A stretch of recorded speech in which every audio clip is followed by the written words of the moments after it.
Good morning from the Philippines. Mike's Philippine dream. Is it a dream or is it a nightmare? I've been a winter here. I have a beautiful wife. She's kind and loving, honest and loyal. I've got a baby boy, healthy and strong. Looks like me. He's almost 6 months old. Just finishing a second story on a house on my wife's parents' land. Nice aircon on both levels. Didn't cost that much to build it. But I'm missing the USA.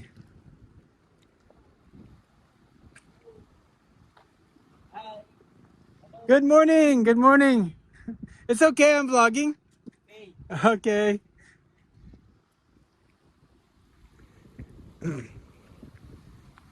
People here are very friendly. Most people in general are very nice and kind. There are some killers here though, so everybody's not kind. You have to keep your wits about you.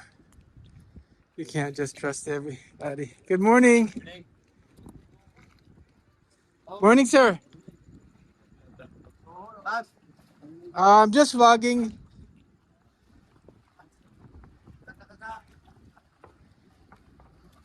You have to watch your step. These boats here, that one looks in pretty good shape. We'll take you to a protected reef, Corbin Reef, that's nearby here. I haven't been there yet, but I'm wanting to go. I'm looking for a better place to keep my boat because low tide is often, and then there's no water. These spots here are kind of a premium spot. I don't know if I can get one. I don't know how much they pay for them. Fortunately, the prices here are lower. I could probably afford it if I can get one. My boat is almost as big as these. Not quite, but almost.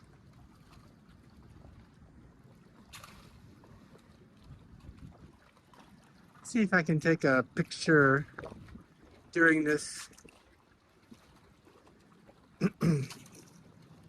Maybe I just took a picture, I'm not sure. I wanted to take a picture of that phone number because I'm wanting to go there soon. There's a fuel tanker there. No, that's a ferry, that orange one.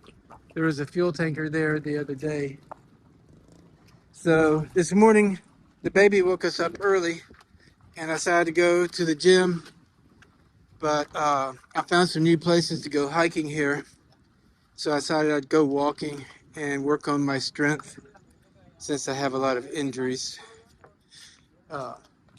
So when we go meet up with our friends to go hiking to a waterfall, I can make the trip.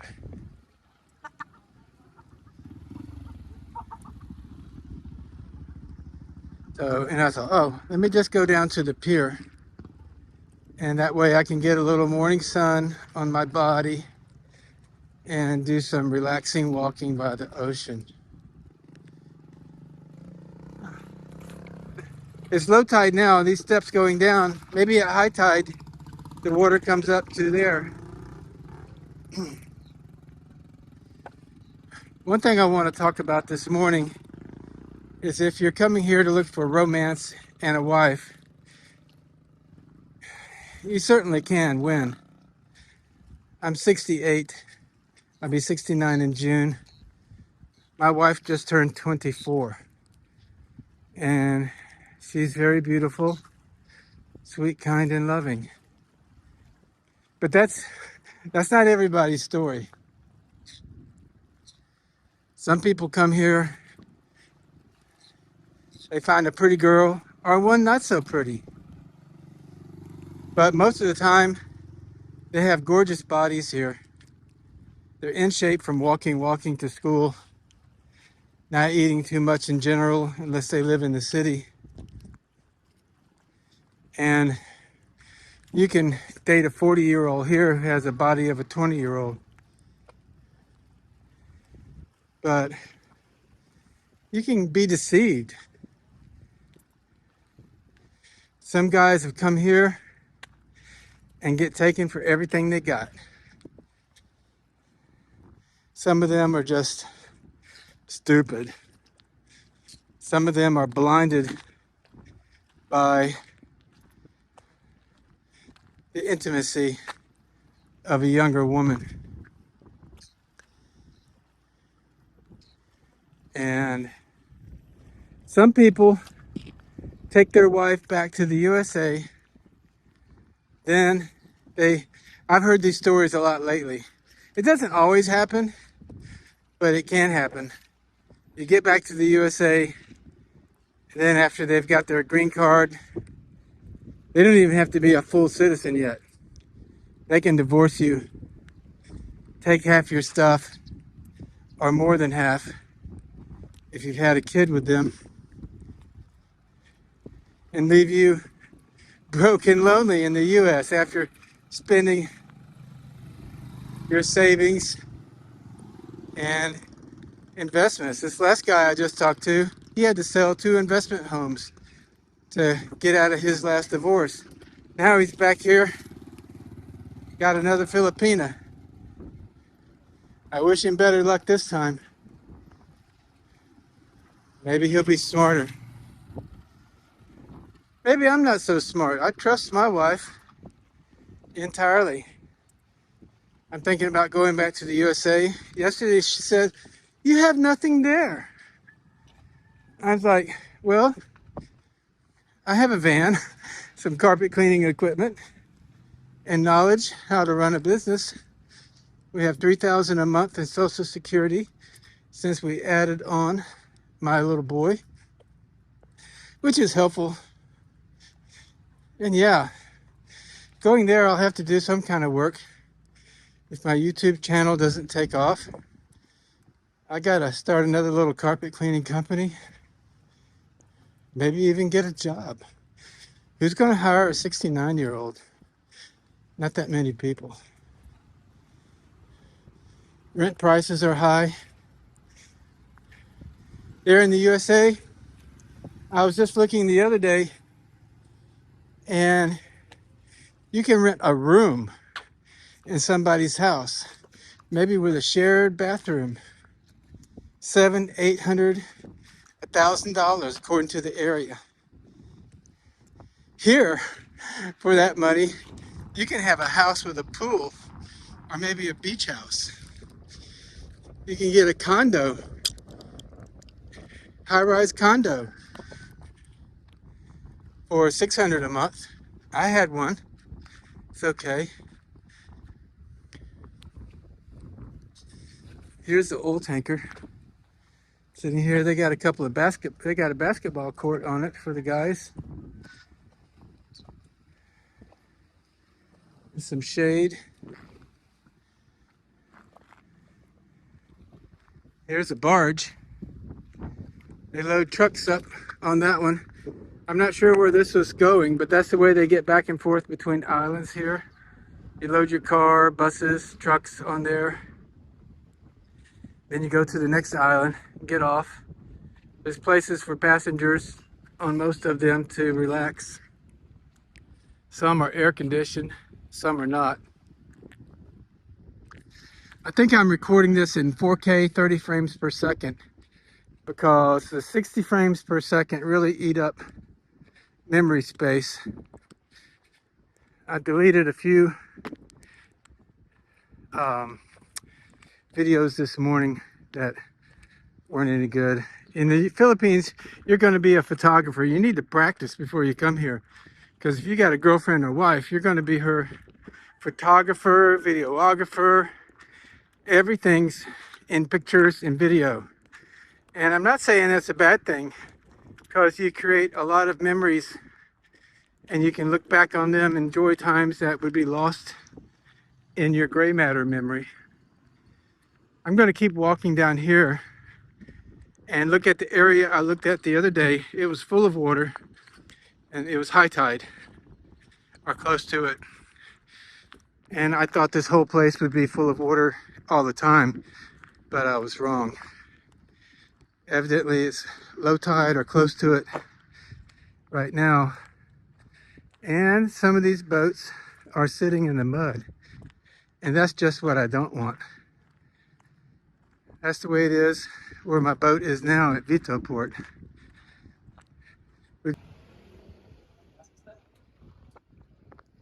So I ran out of storage space.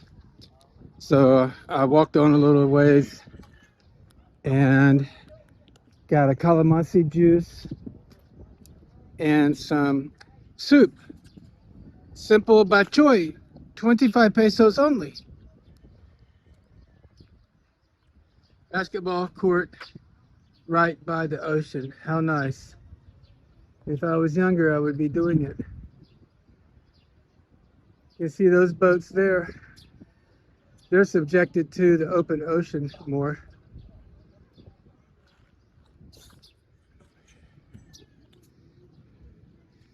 So I'll just record a little bit more so I can show where the boats are that are sitting in the mud. I shouldn't have eaten soup when I'm walking. Should have an empty stomach exercising in the heat.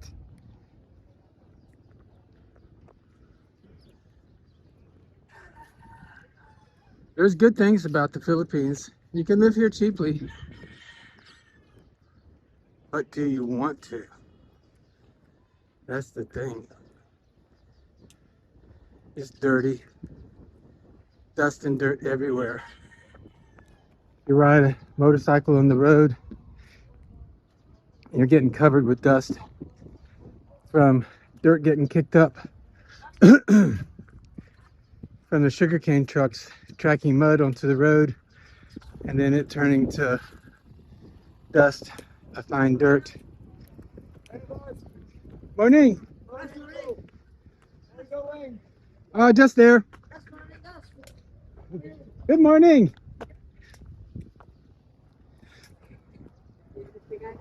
People are friendly. People are nice.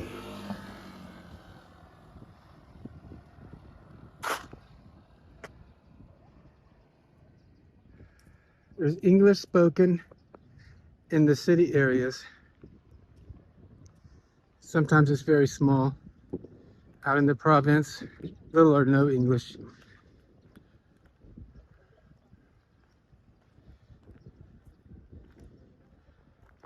But most everything is ugly here. Just shacks thrown together. No sense of aesthetics or beauty. Maybe in a nice subdivision, but even those will get run down looking. You go to Bermuda, an island nation. Lovely, different colored homes in pastels. But here, the people are so poor from the corruption. Now, some people got money, but they are very separated.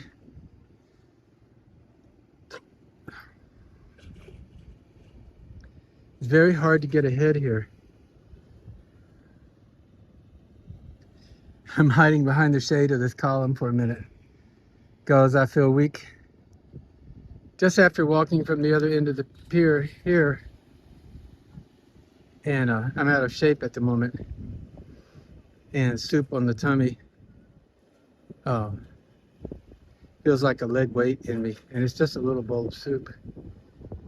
But I get out here in a little better breeze. I feel it now. I feel a little better.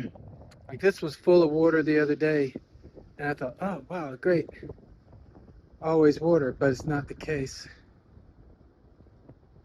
Can't get out of here right now. So basically it's the same as Vitoport, where my boat is. But back on the conditions here, there's hospitals here in the province. Private ones are better, but they don't have any emergency procedure for heart attack. Maybe they can give you some oxygen and put you on uh, an ambulance with no services to a better hospital an hour and a half away in Bacolod. That's the case where I live here in Sagay City. And then again, I'm 30 minutes away from Sagay City. You see the fishing nets in there. That's the way they do most of the fishing here. In the city of Cadiz, not too far away, there's fishing boats with huge setups of lights to attract fish at night. And then I'm sure they net those also. But the diet here is mostly fish, because it's cheaper and plentiful. Chicken's not too bad, but it's the same as the USA. You can get native chicken, which is natural, just running around, but it's more expensive. It's tough, you have to cook it a lot, but there's hardly any fat in it. It's a lot healthier. But a native chicken, maybe 350 pesos. A regular chicken, maybe 150 pesos. Mein Buntag. Oh, my buntag one. It's nice to be able to greet people in their native tongue. It's so simple to learn. Mein Buntag for good morning. Mein Unto for midday. Mein Hapon for afternoon. And mein Gabigi for after dark. Very easy to learn those things. That'll get you a lot of good grace here. Just taking the time to learn those simple greetings. And then thank you, salamat. Even in the province where they have no English, they'll know a few English words.